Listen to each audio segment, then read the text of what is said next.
श्रीमद् भागवतम को आज हम कंटिन्यू करेंगे। पेज नंबर आई थिंक हम 22 में थे, 22 नहीं 23 में। हम 23 से स्टार्ट करने वाले थे। जैसे यहाँ पे मेंशन था कि मायावादी स्कूल कैसे ईश्वर के जो निराकार स्वरूप है उसको बताती है, और साथ ही साथ पूरी दुनिया जो है वो एक मिथ्या है, पूरी दुनिया जो है वो मन है ही नहीं, ये बस एक कल्पना है, ऐसा बोलती है। इसी बात को वेद जो है वो नहीं मानता। वेद के हिसाब से दुनिया एग्जिस्ट करती है, उसकी अस्तित्व है, उसको देख सकते हैं, उसमें हम कार्य कर सकते हैं, वो होता है। Pranava Om or the Omkara in the Vedas is the primeval hymn. This transcendental sound is identical with the form of the Lord. All the Vedic hymns are based on Pranava Omkara.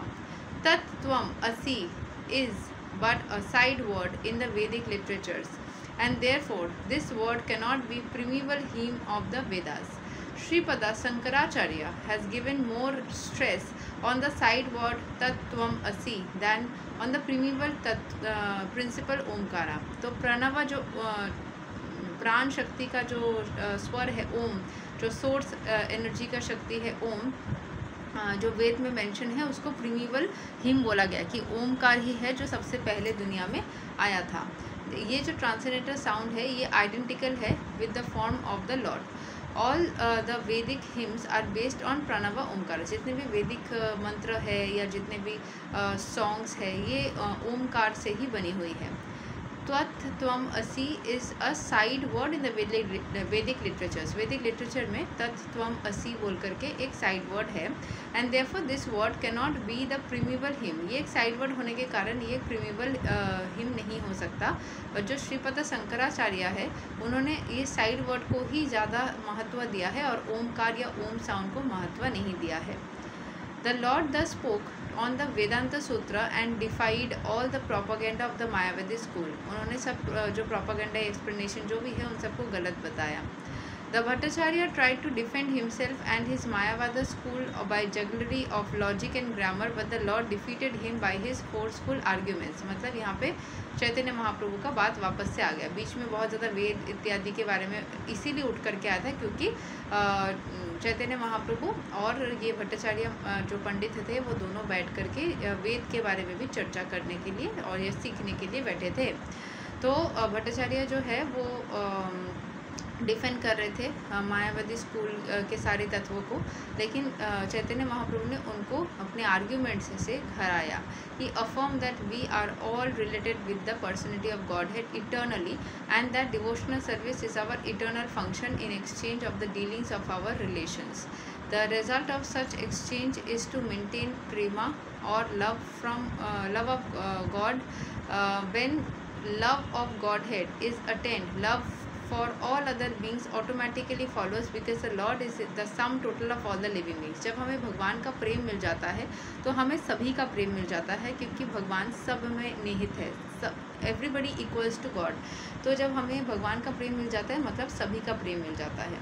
The Lord said that but for these three items, namely eternal relationship with the God, exchange of dealings with Him, and the attainment of love for Him, all that is instructed in the Vedas is superfluous and concocted.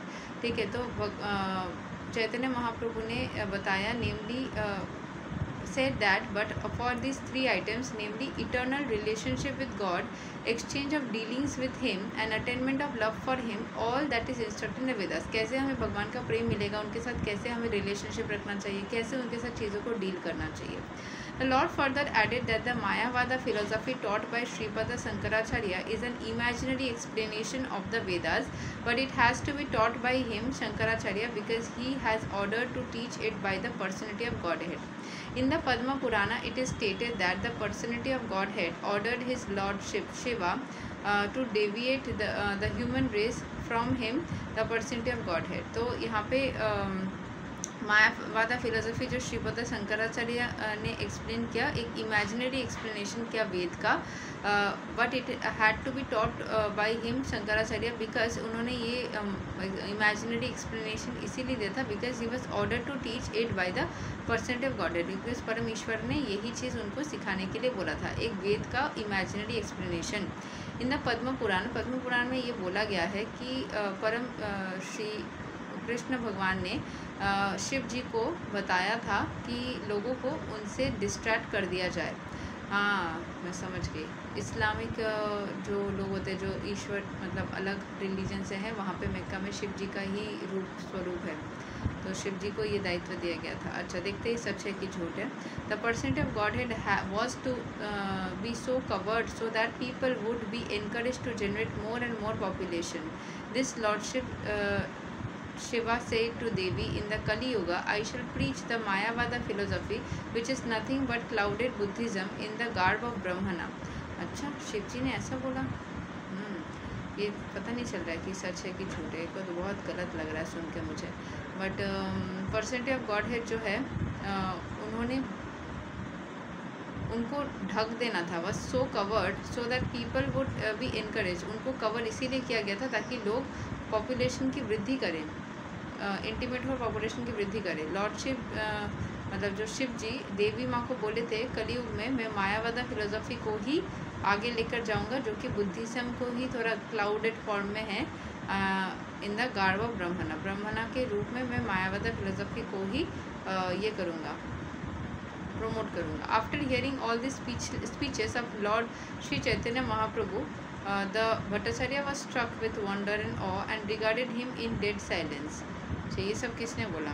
ओह अच्छा, ये सब चैतन्य महाप्रभु ने ही बोल रहे हैं। अच्छा, तो चैतन्य महाप्रभु ने ये बोला था कि मायावाद फिलोसफी जो है वो श्रीपद शंकराचार्य जी ने किया था, जो कि एक इमेजिनरी एक्सप्लेनेशन है वेद का, वो सच्चाई है ही नहीं, क्योंकि परम ईश्वर ने बोला था उनको ये चीज़ करने के लिए। पद्म पुराण में ये मेंशन है कि भगवान ने शिव जी को बोला था कि लोगों को उनसे भटका दिया जाए ताकि लोग पॉपुलेशन वृद्धि में बिजी हो जाए, और क्योंकि भक्ति करेंगे तो फिर इंटीमेट नहीं होंगे और फिर पॉपुलेशन नहीं बढ़ेगा, सब खत्म हो जाएगा।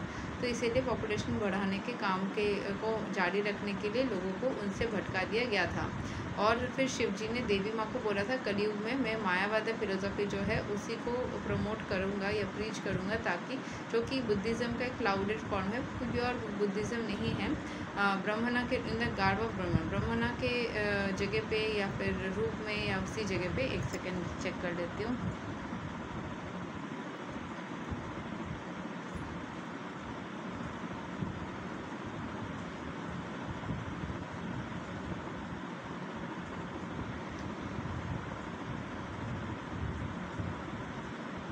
हाँ, रूप में, ब्रह्मणा के रूप में यही करेंगे, यही मेंशन है। आफ्टर हियरिंग, ये सब सुनने के बाद में जो चैतन्य महाप्रभु ने बोला, भट्टाचार्य जी बिल्कुल चुप हो गए। The Lord then encouraged him with assurance that there was no cause to wonder. I say that devotional service unto the person of Godhead is the highest goal of human life. Devotional service जो है वो सभी का highest goal होना चाहिए। Then he quoted a shloka from Bhagavatam and assured him that even the liberated souls who are absorbed in the spirit and spiritual realization also take to the devotional service of the Lord. जो एकदम मुक्त हो गए हैं वो भी भगवान की भक्ति करते ही रहते हैं। Because the person of Godhead has such transcendental qualities that he attracts the heart of the liberated souls too. इतना ही प्योर है परम भगवान श्री कृष्ण की मुक्त आत्माएं भी उनसे अट्रैक्ट हो जाती है, मोहित हो जाती है। In our teachings of Lord Chaitanya we have more elaborately explained all these philosophical intricacies. अच्छा, ठीक है, तो ये मायावादी फिलोसफी क्यों आया था उसके बारे में पता चलता है। Then the Bhattacharya desire to listen to the explanation of atmarama shloka of the Bhagavatam. The lord first of all asked Bhattacharya to explain it and after that he would explain it. पहले चैतन्य महाप्रभु ने बोला कि आप पहले समझाओ, मैं सुन लेता हूँ, फिर मैं अपने तरफ से समझाऊंगा, जैसे टीचर्स करते हैं। The Bhattacharya then explained the shloka in a scholarly way with special reference to logic. He explained the shloka in 9 different ways, chiefly based on logic, because he was the most renowned scholar of the logic of that time. तो भट्टाचार्य जी ने बहुत ही अच्छे से logic के साथ में हर एक चीज़ को समझाया, स्पेसिफिकली लॉजिक को समझाया, ताकि सभी को जो है ना मतलब उस टाइम पे एक्चुअली समझ में आने चाहिए, वो लॉजिक के लिए ही फेमस थे, लॉजिक से समझाने के लिए। The Lord after hearing Bhattacharya thanked him for the scholarly presentation of the shloka, and then at the request of Bhattacharya the Lord explained the shloka in 64 different ways without touching the 9 explanations given by Bhattacharya. Bhattacharya ji ने 9 तरीके से वो आत्मा रामा श्लोक को explain किया था, और चैतन्य महाप्रभु ने 64 तरीके से एक्सप्लेन किया था, 9 तरीकों को छोड़कर और भी 64 तरीके से। Thus, after hearing the explanation of Atmarama Shloka from the Lord, the Bhattacharya was convinced that such a scholarly presentation is impossible for an earthly creature. एक जीवात्मा के लिए ऐसा एक्सप्लेनेशन देना, इतना सुंदर तरीके से एक्सप्लेन देना पॉसिबल ही नहीं है। Before this, Shri Gopinath Acharya had tried to convince him of the divinity of the Lord, but at that time he could not so accept him. पहले श्री गोपीनाथ आचार्य जी ने भी उनको कन्विंस करने की कोशिश की थी कि चैतन्य महाप्रभु के अंदर एक डिविनिटी है, बट ये चीज़ वो एक्सेप्ट नहीं कर पा रहे थे। एकदम स्टार्टिंग में देख के बोला था ना, जब वो मूर्छित हो गए थे कि ये तो नॉर्मल नहीं है, या जब उनको देखा था, आई थिंक गोपीनाथ आचार्य ने उनको अपने घर पे देखा था या फिर वो मूर्छित होने से मंदिर पे देखा था, वो चीज़ याद नहीं आ रही है। एक सेकेंड देखती हूँ अगर मिल जाए तो।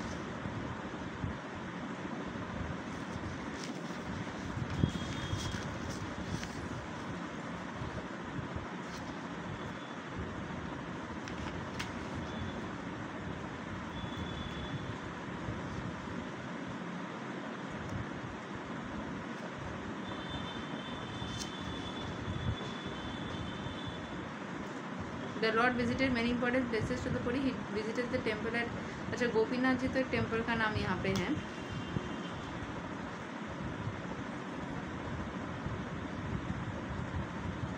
ये यहाँ पे ब्रदर इन लॉ गोपीतार। अच्छा जब वो मूर्छित हो गए थे, उनको अपने घर लेकर के गए थे उस टाइम पे गदाधर पंडित, उन्होंने तब देख के बोला था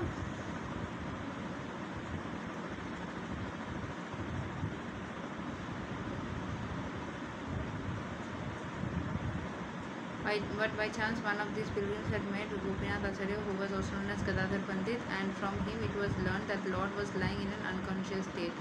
Okay, इसके पहले ही उन्होंने देख लिया था शायद।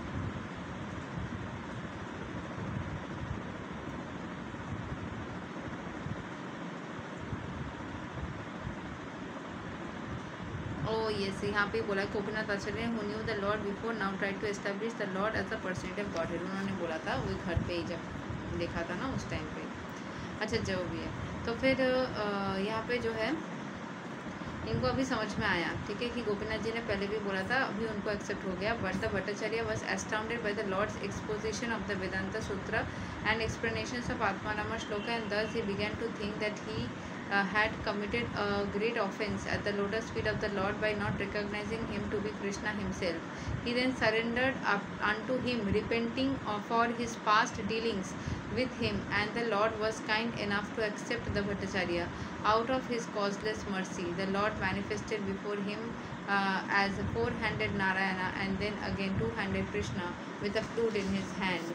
तो इस पर्टिकुलर जो पिक्चर लास्ट यहाँ तक आज पढ़ेंगे, इसको ना मैं इसमें थंबनेल पे लगा दूँगी, जहाँ पे एक्चुअली देख सकते हैं आप लोग कि कैसे गोपीनाथ आचार्य ने भगवान श्री कृष्ण और विष्णु के स्वरूप को देखते हुए चैतन्य महाप्रभु के पैरों में गिर गए, उनके पास में साष्टांग प्रणाम किया। तो ये हम देखेंगे। और उसके बाद Bhattacharya ji at once fell down at the lotus feet of the lord and composed many suitable shlokas in praise of the lord by his grace. इसके बाद क्या हुआ, 100 श्लोक्स उन्होंने पढ़े, कैसे उन्होंने उस सिचुएशन को हैंडल किया, ये वाला सिचुएशन हम लोग कल कंटिन्यू करेंगे। आज के लिए यही था। Thank you so much. Hare Krishna, Radhe Radhe, जय श्री राम।